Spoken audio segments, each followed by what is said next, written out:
Stop scheduling meetings on Mondays. I wrote that on LinkedIn a few days ago, and I've been really surprised by the response. It's been really popular, and I think it's revealed a unspoken truth about how we do work. And that truth is that nobody values the Monday meeting as much as you think they do. I'm sure you think there are really good reasons to get together at the start of the week, to reset expectations, to set goals, but honestly, that could be done anytime. And if you think that your team are going to forget about those goals and those expectations over the course of a weekend, then you've got the wrong team. Just to be clear, what I'm talking about when I say stop the Monday meetings isn't that you shouldn't have any human contact on that day. It's to get rid of the recurring scheduled meetings that take place every Monday. So I'm going to explain here why your life and your work and your team's performance is going to be better when you get rid of the Monday meeting, the leadership team meeting, the start of the week huddle, or whatever the hell you call it. Let's get into this. You're stealing productivity from your own team. They've been resting throughout the whole weekend and they're now back to work, raring to go. And rather than letting them get into their flow state and just get productive and get on with their tasks, instead you want them to sit in a meeting with you. They could be pumping out results, and instead you want to sit there and have a chat with them about their goals and objectives, which they know.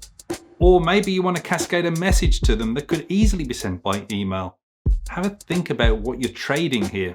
You're losing the best of them so you can have a meeting. And yes, every meeting comes at a cost.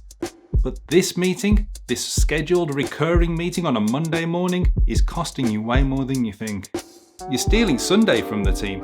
Rather than relaxing and building up their motivation and looking forward to coming to work, the actual reasons why they applied for the job in the first place, instead they're thinking about you and your meeting. So your Monday meeting is stealing their relaxation, stealing their motivation, and stealing their reason for wanting to come to work in the first place.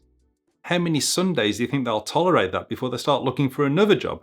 Oh, if you are spending your Sundays thinking about getting another job, check the link in the description. There's a course there that could help you. You're stealing time from your employees, again possibly on Sunday, but also possibly on Monday morning. How so? Do you really expect your team to turn up unprepared to the meeting? Are you going to put anyone on the spot during that meeting and ask them for data that could only come about from analysis that took place before the meeting? The meeting that you scheduled for 9 a.m.? Where do you think they're going to find the time to do that work? Let's get real here. If you need to set expectations for the week ahead, do it on the Friday. If those expectations can't be communicated by email and a Monday meeting is absolutely necessary, then go ahead, but do it sparingly. Don't make it a regularly scheduled event. Otherwise, move your regular Monday meeting to Tuesday, and everyone will benefit, including you.